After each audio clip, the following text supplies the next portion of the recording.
I used to do my own videos, and you could see him, he's doing his own videos, and then he says, I just stopped. I do my own videos, edit them. I love it. But then I noticed that those things were piling up and I was avoiding them. I was looking You at, become the and that's the bottleneck. point Yeah. at which he says that's when it's time, when you discover you're the bottleneck. This business podcast, the Two Business Guys Mastermind, uncovers for you secrets and share tips and tricks to entrepreneurship as they mastermind on how to have startup, operational, and overall business success so that you can go on to get better results. Enjoy. Yeah, we could definitely talk to that. So, hey, everybody, we're back. The Two Business Guys are masterminding, and get this topic. So I'm saying to Rob, perhaps it's time to stop listening to my own advice. In other words, some things you think is good, you think it's the right path, that you're saying to yourself, not to others, because you're the bomb when you talk to other people.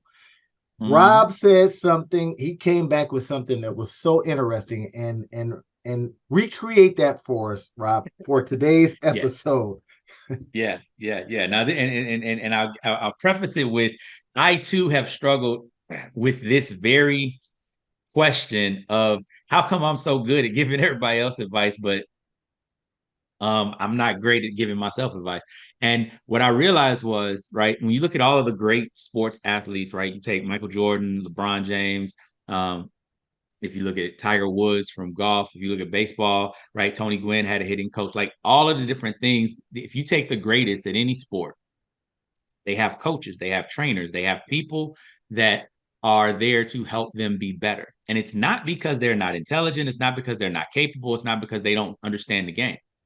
But the key is, and I've just kind of gotten this recently, and now it's one of those things. And I think I told you about this maybe a couple years ago when the epiphany kind of hit me, and it was when I was reading Robert Kiyosaki's book Cash Flow Quadrant again. And there's a piece in the book where he says the first step, if you're trying to build a big B business, if you're trying to do something like that, step number one. And I'm gonna give everybody a little bit of suspense, because the funny thing about this was I read the book 3 times before step number 1 popped out to me. So I need everybody to understand, like, this is it was there. Like, it's not like the book got updated. It's not like it got revised. It was step number 1 every time, but it didn't hit me the same. And I hope that it hits you all the same, because it's the basic idea of this conversation. Step number 1 is find a mentor.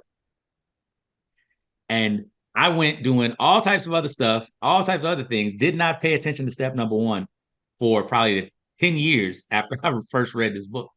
And the reason I figured out over time that you find a mentor is not because you don't know what to do, quote unquote, not because you don't have an idea. It's not because you're not able to learn. It's not because you haven't read all the books, and right. It's not that.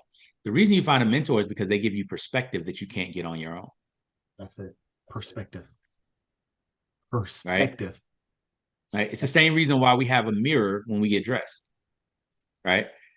Because by looking at yourself in the mirror, you can see yourself differently. And unfortunately, there hasn't been the advent of a mirror for your business and for, right? Like that doesn't exist. You get that mirror through another person. You get that mirror through somebody else being able to, right, and the marketplace, right? And the interesting thing about it is, right, the marketplace is like, and I like this analogy. I want to go forward with this analogy. The marketplace is like a fogged up mirror, right? So the marketplace, like, you can kind of see whether you looking decent or whatever, but it's like you don't want to shave in a fogged up mirror. Like, you don't want to, you want to be doing anything intricate in a fogged up mirror, because like you're gonna mess it up, right? Don't shave in a fogged up mirror. Right. And that's how the marketplace is. I feel like it gives you feedback, but the feedback isn't dialed in enough, because the feedback is kind of results feedback. It gives you, after all of your process is done, it's kind of binary. Does your process work? Does it not work? Right? Which is better than no feedback.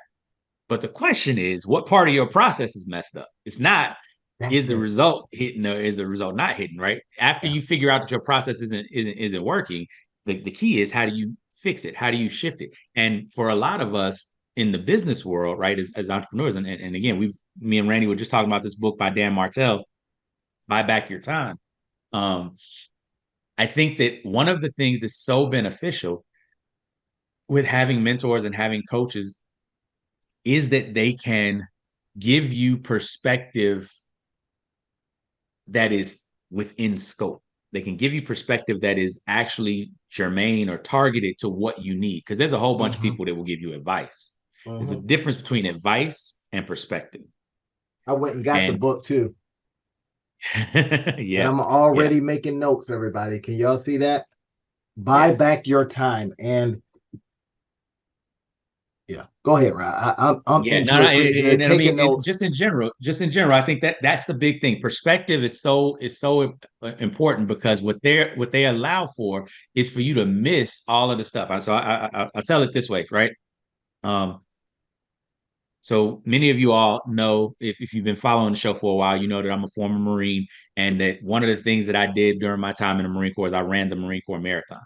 Now, what I've also talked about is the fact that I hate running. Let me say that again for all y'all that are new. I hate running. Distance running has never been something that I was like, "Ooh, let's go for a run." That's never been me. I've never been that dude, No right? David Goggins for you, huh? Right. But part of that time in my life was I was pushing myself to do things that were hard. I was pushing myself to prove that I could mind over matter, that I could will myself to do anything. And so when I decided to go for the Marine Corps Marathon, right? One of the interesting things about it was I got lots of advice from lots of different people. And after a while, you started being able to kind of decipher and discern the advice that you would get from people that had run a marathon and how Mm-hmm. different it was from the Mm-hmm. advice that you would get from people that were just runners but had never run a marathon. And just to give you an idea of the statistics, like less than 5% of Americans have run a marathon, whereas, right, probably 50% of Americans have run a 5K or something, right? And so you go through and you start recognizing really quickly that the people who have run a marathon are giving you advice that is germane to running a marathon. The people who are just trying to help, excuse me. Ooh, the sneeze didn't come. All right. The people that are just trying to help, those people are giving you advice because they're trying to help. But the interesting thing is, like, they're giving you advice on running. It's not necessarily what you need for the marathon because a lot of advice on running doesn't apply to a marathon.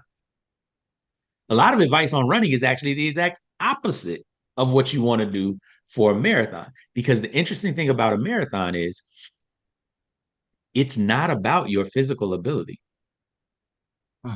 Running a Interesting. marathon is so much more about your ability to stay mentally engaged so that you push through all of the things that are going to happen along the way. It has nothing to do with how well you run or what gait you choose or how many paces you do. All the rest of that type of stuff that in 5K, in a 10K, like you really got to be thinking about. When you get to a marathon, unless you're like elite class and you're trying to work at that level, Yeah. And see, it's that's more mental than anything. now imagine this. So you give your own self advice, and you say, "Oh, I can do it. I got two hands. I got two legs. I can do that." That's giving yourself some bad advice. I think it's going to Mm-hmm. blow, right? And this is where I'm exploring some different things because certain areas that I want to go into, I believe I can do it. Mm-hmm. Yeah. And the more I get into it, read about it, I see that, man, I'm missing some skills here. So it is sometimes we jump into these areas that we believe because we gave ourselves advice that we've got it, or Mm-hmm. we do something and it's just not working at a Yeah. level that Yeah. you needed to work at. Yeah. And so at what point do you stop listening to your own advice, listen to the advice of others? Now you talked about going to some masterminds, and Mm-hmm. everyone, when you're listening to this show, you get a chance to hear from us, right? And Yep. I'm just really digging in lately, Rob, about how many people don't even some of the stuff they don't even take. They do a great job of Yeah, and helping they don't act on others, it. and yet they're Yeah, giving and here's the thing themselves that bad advice. I wonder what that's here's all the thing about. that I'll throw in there though, and because I think that this is an affliction that hurts learners and people who are like relatively intelligent and feel like they Mm-hmm, can do it themselves. Like mm-hmm, I think for me, one of the hardest things was because I'm good at learning, because I've been word of the day, y'all. And I got it from from Hamilton because I've been an autodidact, right? yep, Because I've been I've a, heard a that self before. learner, right? Yeah. For as long as I can remember,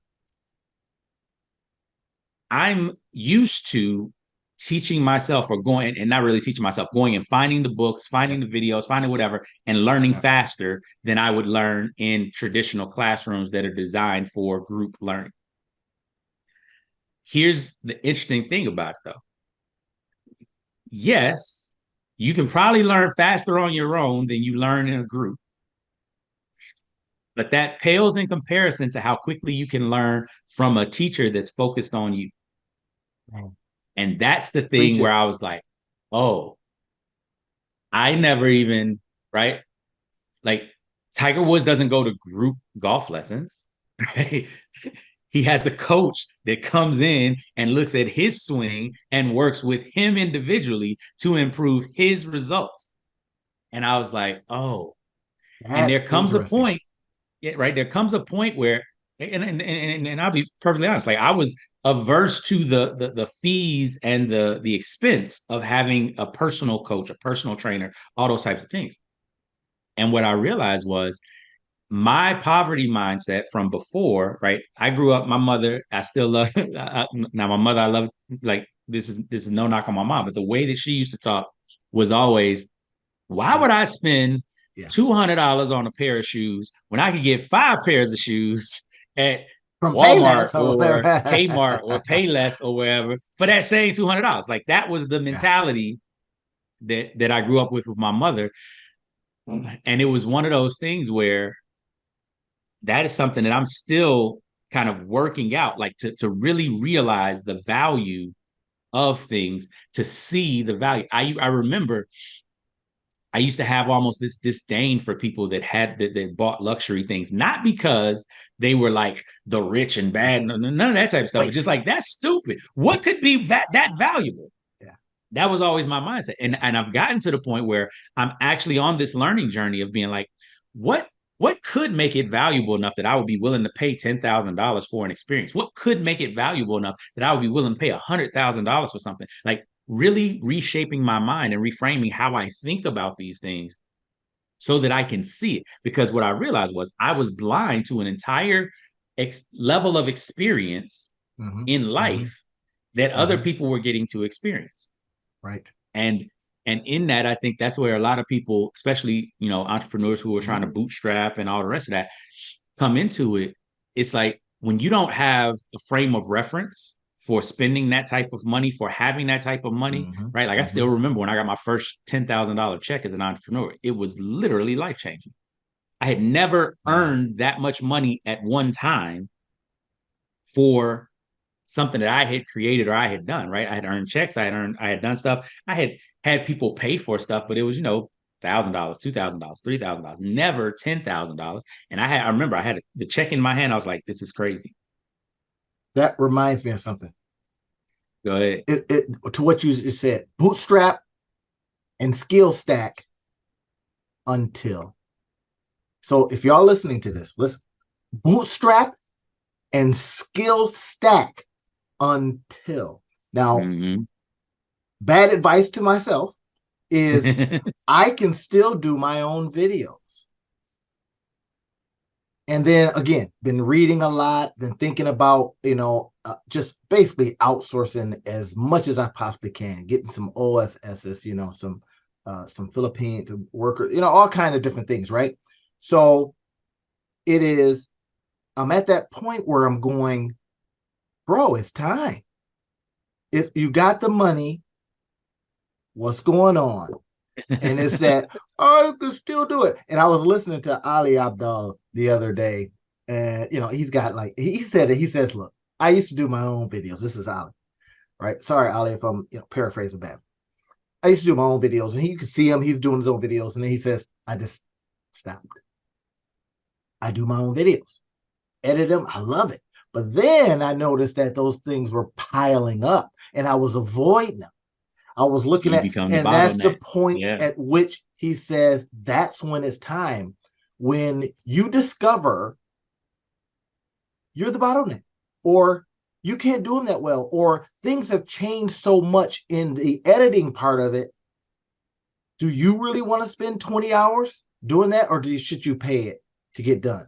And then And he that gets says us back to who, not when he how. let it go, he says his channel took off. He had to find his Wow. way at first, right? He was doing different, and I was listening to him. I'm like, man, this is where I'm at. It's like, I want things to take off, or I'm gonna shut everything down and just, go in hide in a cave or something like that. And he says, let it go. So that's where I'm I at. got a question for you. My I own got a advice question is for to you. stop doing it myself.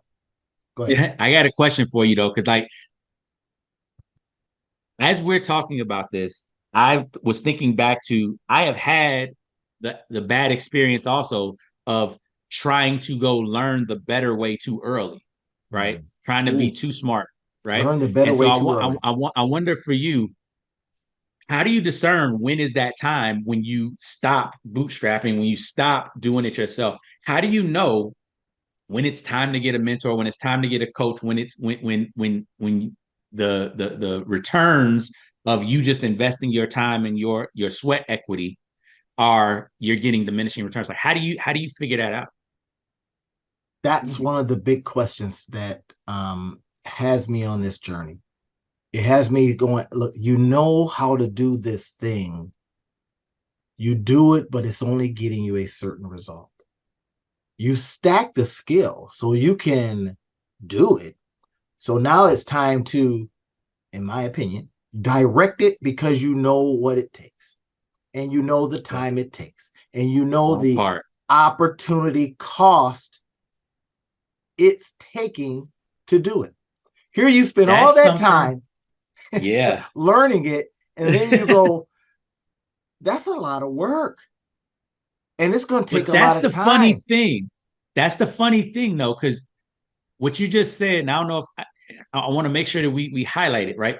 You have to do enough work to know how much it's going to benefit. I was literally just having this conversation with my assistant the other day because we were discussing this, and like this is one of the things that I had to check myself on, because a lot of times I'm like, smarter not harder, find somebody else to do it. Yeah, Period. Like I don't even need to start with it. But the interesting thing about it, and this is the part of the grind, this is the part of the difficulty that you have to go through, and it's annoying, it sucks, but it's part of the reality of what we're doing. You have to do enough of it to know how valuable it is. that's for real. Right? Because what I've, at least my experience, I've gone to the marketplace trying to find somebody to do it, and I've spent more time trying to find the person out of all of the people who say that they can do something like this. And you skew more towards cheaper, right? When you don't know Mm-hmm. nothing, because you don't want to waste You money on don't stuff and value it. everything, and you don't value it, you don't know how valuable it is. And what I found is, with certain things, it is necessary for me to do them myself so that I can learn what the value of them is. Yeah, And yeah. that, I think, also is a place where a mentor comes in really handy, because a mentor can tell you what the value of it is Mm-hmm, mm-hmm. without you having to go through that that struggle, Yeah, right? Without you yeah. having to deal with that issue. It's they have already done the work. They have already gotten the expertise. They know that you're going to generally pay this much for that, that. They can tell you those things and give you a frame of reference, right? You're skipping months of figuring out how much of your time it's worth Yeah, by being able to lean on sure. that teacher. And I think, like something, even when you look at like a professional, a personal trainer, right? Personal trainer knows what is the average bench press for a beginner, 40-year-old male, or whatever, whatever you're in, right? A Mm-hmm. female just starting out, blah, blah, blah. So they can give you a gauge of where you are compared to the rest of your peers, and they can help you to set realistic goals, right? Versus you saying, "Oh, I can lift 340." No, you can't. Exactly. You could, Exactly. but you Right. might hurt yourself.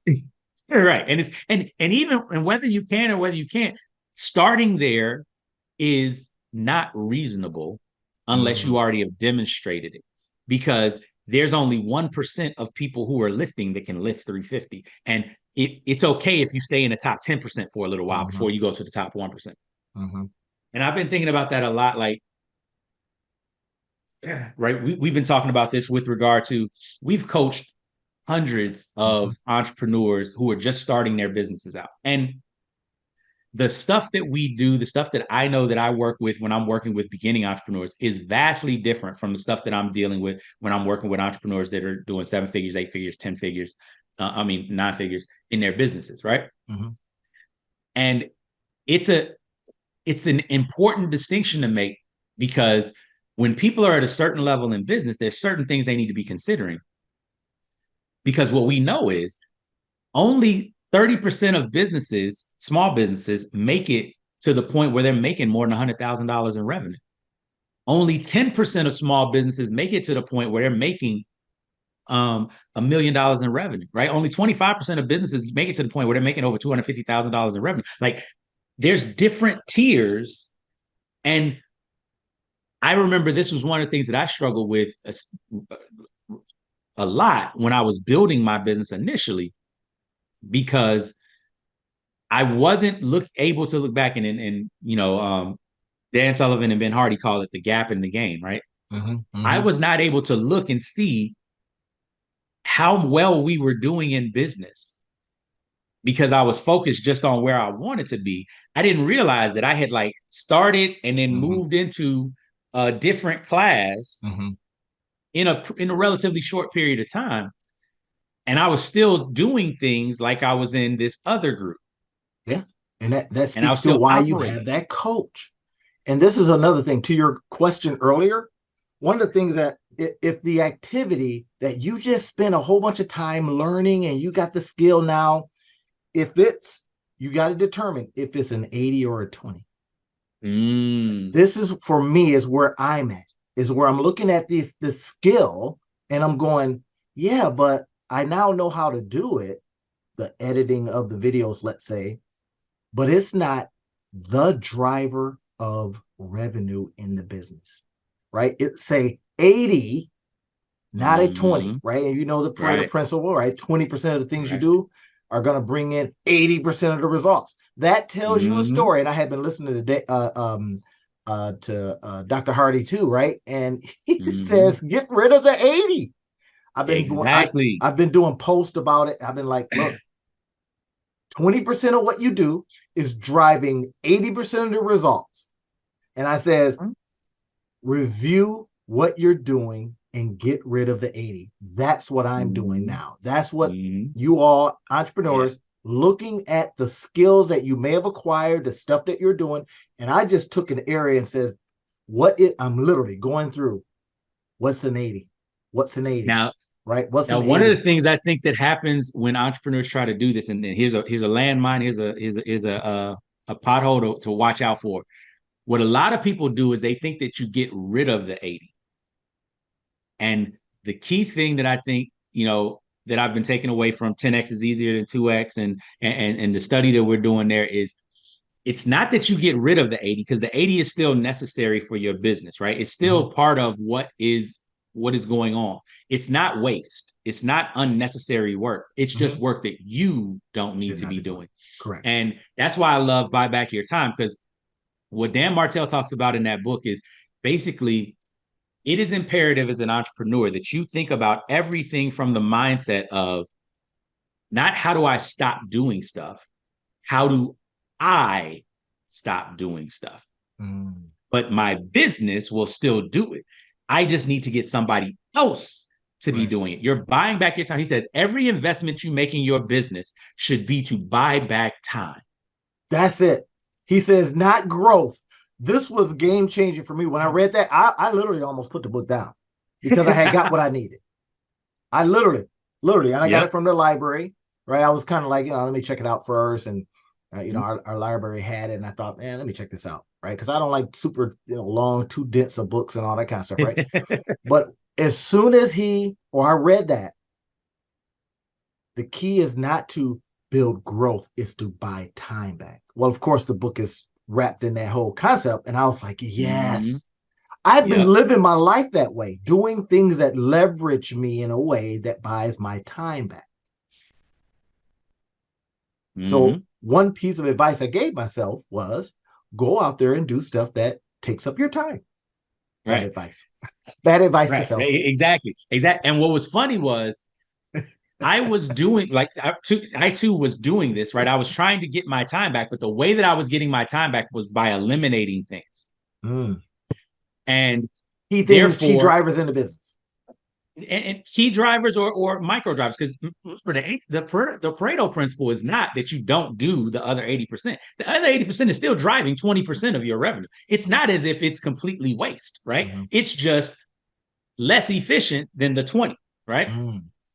And so the beautiful thing that I love about the book is he walks it through and he's like, no, you need to understand it. All of the things, if it doesn't need to be done in your business, it needs to be eliminated. That's not what we're talking about. Mm-hmm. Mm-hmm. What we're talking about are all the things that need to be done in your business, but don't necessarily need to be done by you. And one of Excellent. the key things in the book that I think that everybody needs to figure out is he talks about your buyback rate, right?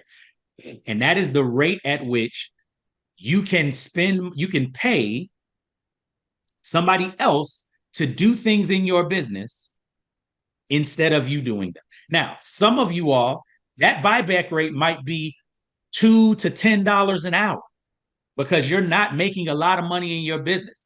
Well, here's what you figure out. $2 to $10 an hour sounds like an intern. Guess what? You can get interns to work in your business for free. You just have to figure out how to make the jobs that you're having them do appealing. You have to figure out how to sell the vision, right? I remember I had some interns when I first started my business, went to the local colleges, they get credit, I get work. It was beautiful, right? There are lots of different ways that you can find people to do the stuff that you need them to do. But the first thing that you have to realize is that it needs to get off your plate. And I mean, go buy the book. He goes through it, and we don't make any money off of the book, but I just think it's amazing. One of the things he talks about is doing a time audit, where you go through and you look at the things that you do in a day and you judge them on two scales. Yeah. Scale number one, how much money do they make the business, right? Ooh, Are they see. something that makes the business a lot of money? Are they something that makes the business not a lot of money, right? Are they valuable to the business, or are they not really that valuable to the business?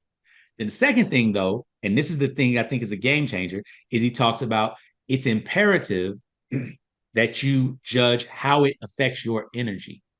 So Oh, when you're yeah. doing I this remember thing, that. is Yeah. it giving you energy Right. or is it draining energy from you? So key, everybody. Okay.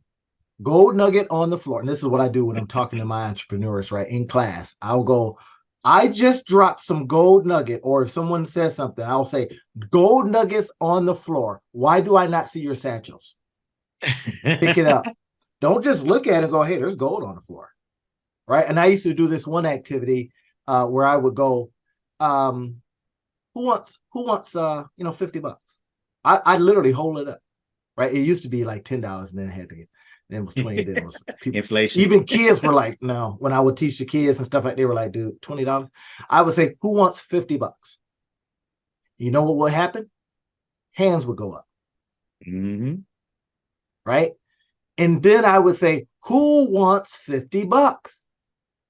And hands will go up again until somebody gets up and comes Mm-hmm. up. That's when I give them the 50 bucks.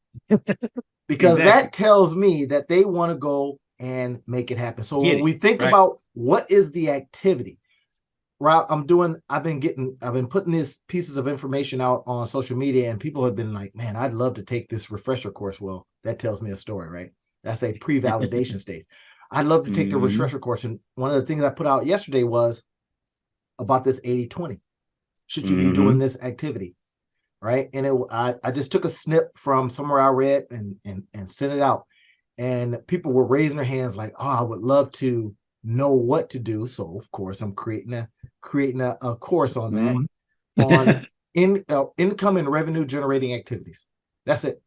Income and revenue generating activities. Are you doing them in the business or not? Hmm. Period. Everything Yep. else is smoke and mirrors, Mirrors. Right. right? So, Right.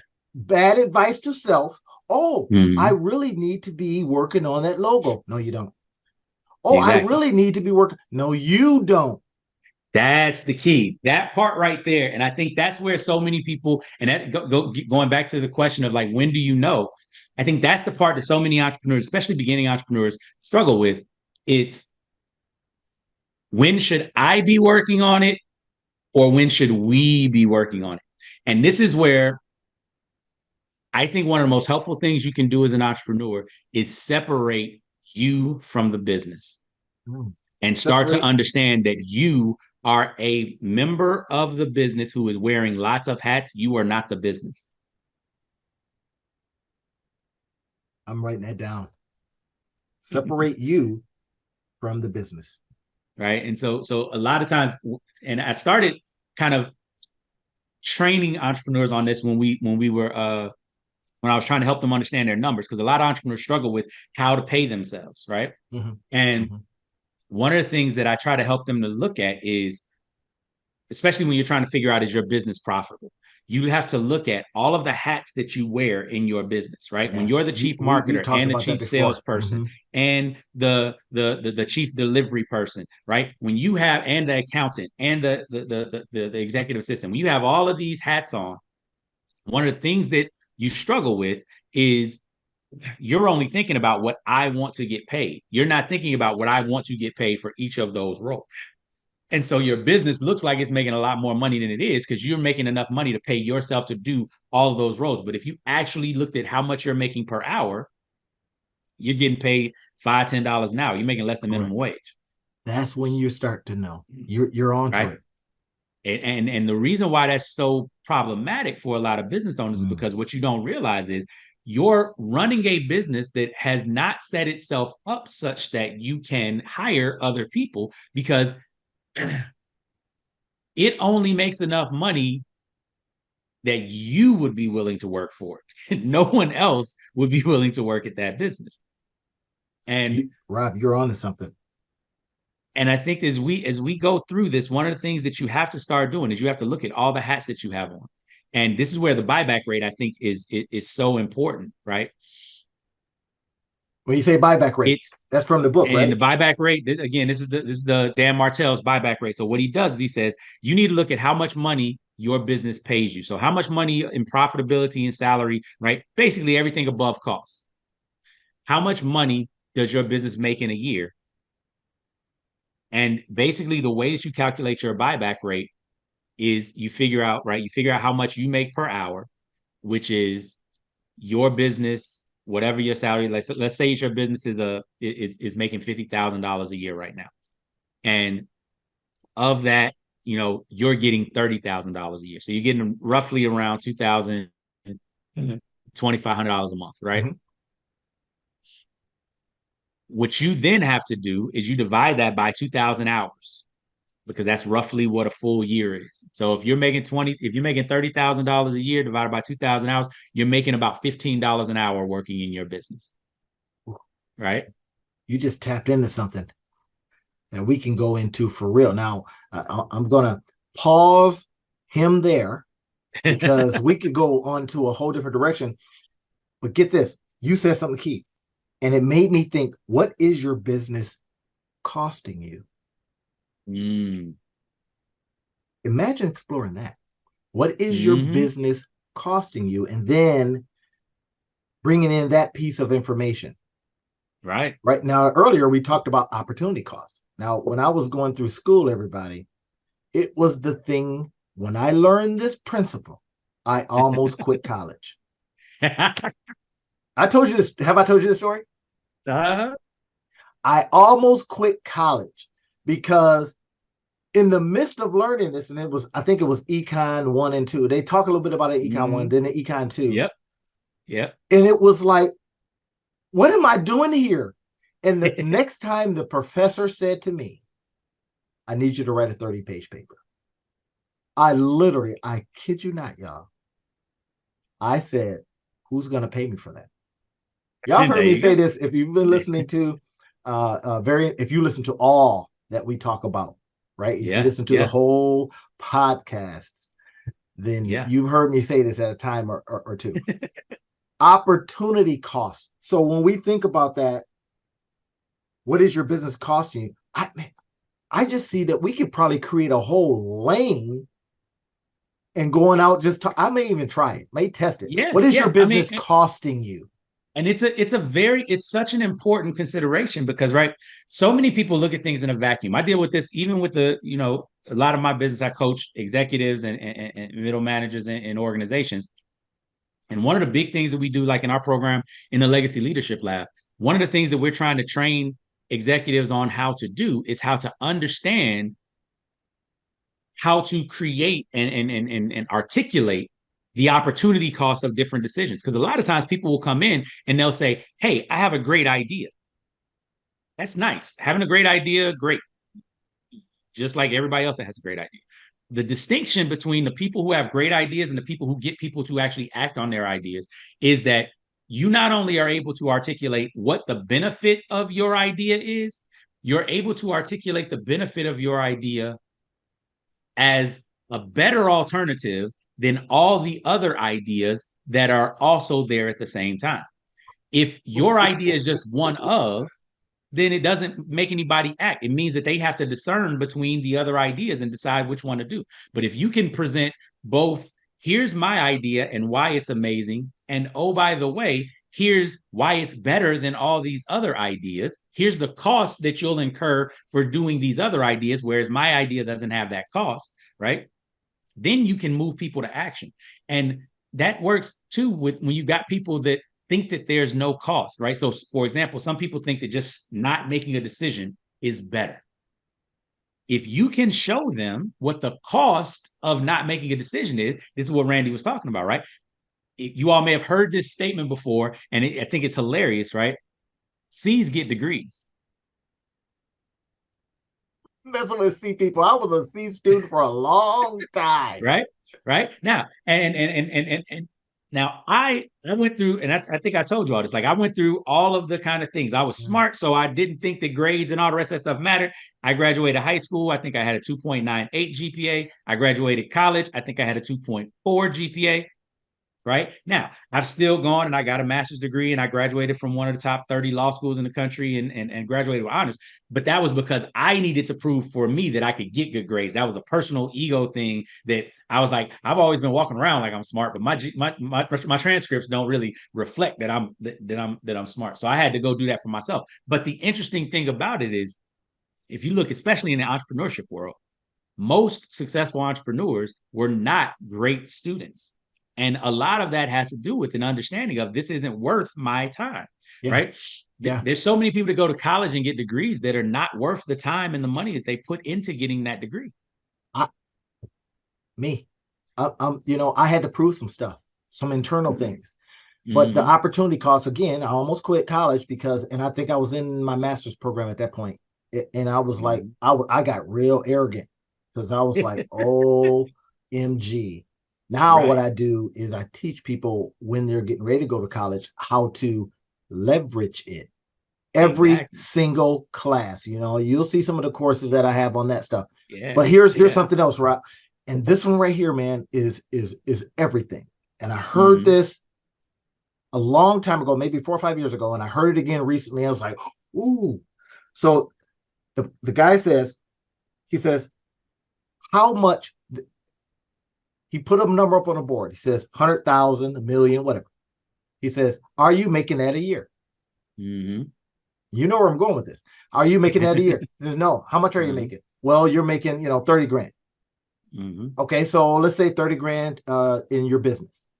And he says, 100,000 is what you want to make. He says, it's costing you,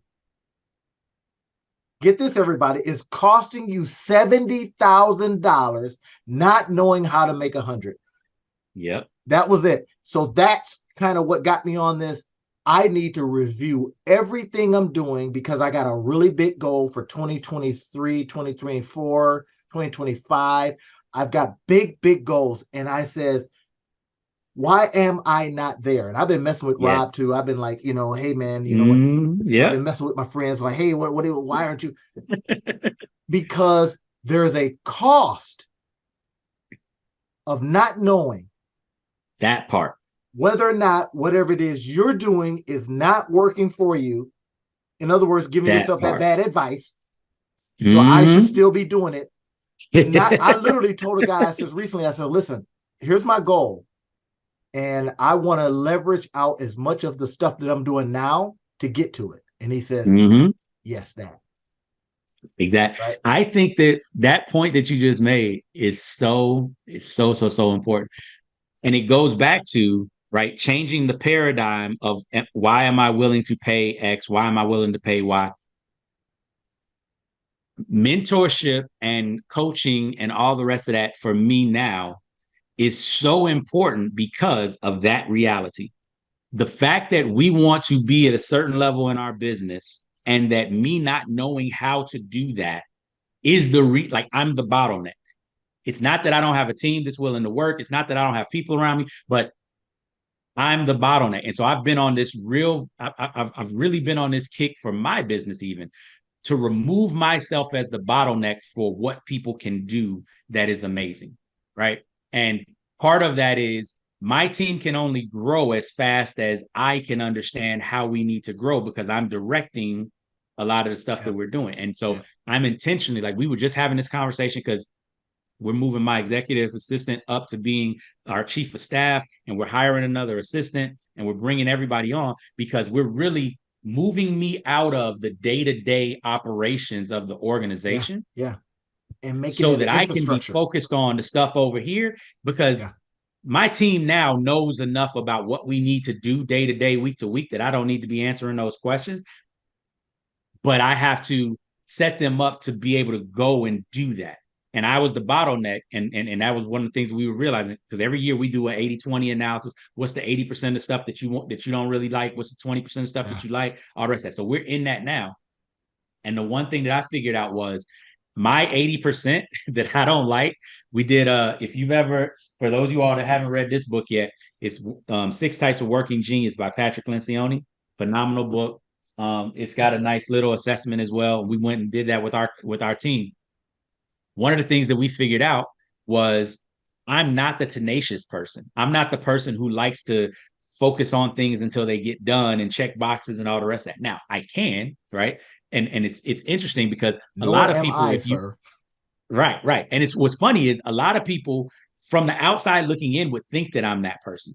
Because when you listen to the things, and you same thing, when you listen to the things that we accomplish, when you listen to the things that we've done, it seems like we're those people. But what you can't see from the outside is that those are things that actually drain us. We do them because it's necessary, because we're going to be successful. Like, we're going to make it happen. But I hate being the person to make sure everybody's doing what they're supposed to do when they're supposed to do and all the rest of that. That is literally something that I'm just like, no, somebody else do this, please. One of the reasons I think I got so good Interesting. at delegating is because you get to push onto other people the responsibility for doing what they're supposed to be doing. My job is just to help. My job is just to, like, encourage and incentivize and inspire you to want to do what you want to do, right? It's not I'm going to be checking off and making sure and being the taskmaster. Like, I hated that job, even when I was teaching and I was coaching, whatever. But I say all that to say there's a level in business that you get to when you become the bottleneck.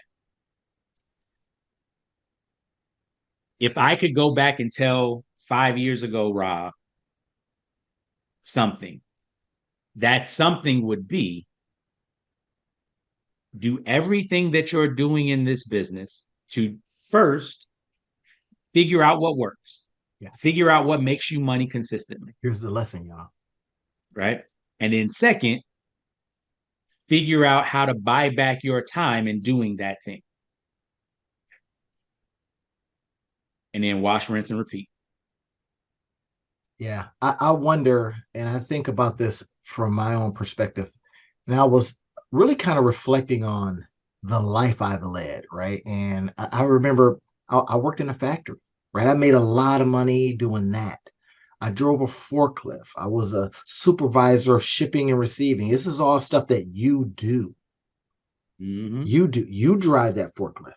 Mm-hmm. Then I got pretty decent at directing the work, and I was pretty good at it, right?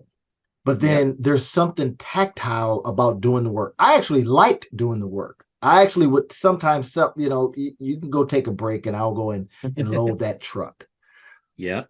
But I wonder if that was more harmful in terms of being, I am the doer of versus the teller of what to do. And now, these years later, it's still in me. And I'm like, I'm this lone wolf. I want to run my own company, do everything myself. And only now am I saying, yeah, maybe that was not good advice. Yeah. I'll take you even a step further because I agree 100% with what you just said, right? Sometimes we like doing it, but even more importantly, I think sometimes we feel guilty not doing it. I know that I grew up in the era, and it was one of those things where I was like, I am the type of leader. I'm not gonna ask you to do something I wouldn't do. Mm-hmm. So let Right? me go do it. Exactly. Let me demonstrate. Let me show. And here's the key thing, which is not bad. Just so we're clear, that's not the bad thing. The bad thing is when you think, and it's so funny because I learned this in the Marine Corps, and it hit me then, but it didn't hit me the same way. Like you know how you get them lessons like 10 years, 15 years ago, and then they come back and you're like, Yes. oh, like it was That's what life they meant. changing then, and it's even more life changing now. Right? This is one of those. So we're doing a range when I'm in the Marine Corps in Marine Corps officer training. And we're going, we're doing, it's a live fire range. We're firing bullet, rounds down range, shooting targets, doing our, moving the squad, moving the contact, right? It's like 300 meters. We're going, boom. I'm up, he sees me, I'm down, all this type of stuff, right? For those of you all that have been in the military before, you understand like there's bounding and there's ways that you move and you shoot rounds, right? And when you're in training, live fire ranges are fun because it's the time where you actually get to be like, yes, I can shoot. See, I just knocked down that target. I just knocked down that target. I got this, right? Whereas a lot of times you do stuff with blanks and everything, and it's like play acting. It's like bang, bang, bang, bang, yay, okay, good. You can't really see the results. There's Nothing's at no risk, it's in there's other words. nothing's at risk, and there's no gratification. There's no feedback, right? Yeah. And so live fire ranges, you get locked in. You're like, yes. Now, the funny thing about it, right? I'm the squad leader as we're going through. And so the first time I'm going down and I'm just shooting targets. I'm doing all, I'm just like everybody else. We going boom, boom. So we get back, we're debriefing. One of the sergeant, one of the combat instructors pulls me aside. He's like, hey, sir. Um, so like I get it. Putting rounds down range is a lot of fun. You're enjoying it, you're loving it. But remember, when you're the squad leader, your job is to fight the squad. Your job is not to be putting that rounds down range. Like you've got 12 other people, they're putting rounds down range. Like one more bullet isn't doing that much. Like it's not like you're not making a huge impact by putting one more round down range every time y'all do whatever, right? But your ability to make sure that they're not too close together, to make sure that they're moving together, to make sure that everything is going, to see the battle space and all the rest of that is what your team needs from you. Mm. And that's what you need to be doing. And of course, in that moment, it was like, oh, Yeah. didn't realize that. Yeah. Get it now, right? So here we are. That was 2013. So we're 10 years later. And now what I'm starting to understand and what you just talked about there is, I think, something as well, right? Oftentimes we think that doing this work somehow is showing our team, right, that we're Yeah. willing to, and that, but it's Yeah. actually hindering progress because it's stuff that your team doesn't want you to be doing, doesn't need you to be doing, and is actually slowing down everything else. Man. Well, I tell you, I remember, and I think I lost a job. Now that I think about this, I think I lost a job because I was doing the work. I was Mm, leading a group, but yet because we were down, we had to let a guy go or whatever. And I says, well, I'll do the work of mm, what this guy was doing. And I think as I Mm-hmm. look back on it, I remember hearing a conversation like, well, if you're going to do that, then you might as well go over there, kind of a thing. Yep. And it was just to what you said. We needed you to be over here. We needed you to Mm-hmm. be doing stuff out here, Mm-hmm. not inside doing this. Now, I got Exactly. really good at doing this. But that's Right. one of those moments where, like we talked about, is my advice was I need to keep us from falling behind. And as a Mm-hmm. result, I did the work and we all got behind. That's And the that's the lesson. thing I think that we can't see when we're in the moment. Because again, I couldn't see when I was putting rounds down range, right? Because I'm dropping down, I'm shooting, I'm targeting, I'm focused. You get tunnel vision, you can't see the chaos that's Mm-hmm. ensuing that is actually what you're supposed to be Mm-hmm. fixing. Right. This is what Michael Gerber talks about, working on the business rather than in the business, Mm-hmm. right? The whole concept, though, is there's an emotional component. What I realized, I guess my kind of newer thing is there's a guilt that you feel to not doing certain things. I remember when I would ask my assistant to do stuff, when I would ask my team to do Yeah. stuff that I know I'm capable of Yeah. doing, Yeah. there's a guilt that I would feel where it's like, really, you can't send that email, really, you can't do this. And I started realizing though that, and Dan Martell helped me to understand, like, and this is where being around, again, having a mentor, being around Mm-hmm. people that Mm-hmm. are in the Mm-hmm. same space that are being successful doing what you're trying to do, I think is so important. Because like what Dan Martell talked about, and I remember I read this again. This isn't new, but it's just hitting me now. I remember reading Tim Ferriss's 4 Hour Work Week back in Yeah. 2015, I think, 2016, yeah. Uh-huh. right? And one of the things that Tim Ferriss talked about was like, he's like, I don't check my email. He had a virtual assistant that did all his email, like he offloaded all the stuff. And I was like, that's so lazy. That's so bogus. Now, mind you, he was running a multi-million-dollar business and living a Yeah. lifestyle business, all Yeah. the rest type stuff. But I was a company commander in the Marine Corps at that time. Like I was, locked in and you need to do all this stuff. Like just there was something about the ethos of that I just didn't like. But what I realized was, again, I was too blind to see it then, but now I can see him doing less work allowed for him to do more valuable work. And that's it. The more valuable stuff. I was listening to Dan Priestley, Mm-hmm. and he has got a couple of his books, and Dan Priestley said something that was amazing. He says he's got a couple of companies, million, multi seven figure companies, and he Mm-hmm. says he's never been there. And I'm, oh my gosh, what? Mm-hmm. He's never been to him. He's the person of influence. He says that's it. That's it. He's the person of influence. In other words, his name, his whatever Mm-hmm. he's put into the marketplace, and Right. he does not run the business. Are you And kidding I, me right now? and I think a lot of Never and I been think a there. lot of times the conversation about that, right? And here's what I've had to wrap my mind around with regard to it. It's this. Yes, I can send an email. Yes, I can write up an abstract. Yes, I can create a marketing plan. I can do all of these things. But here's the difference.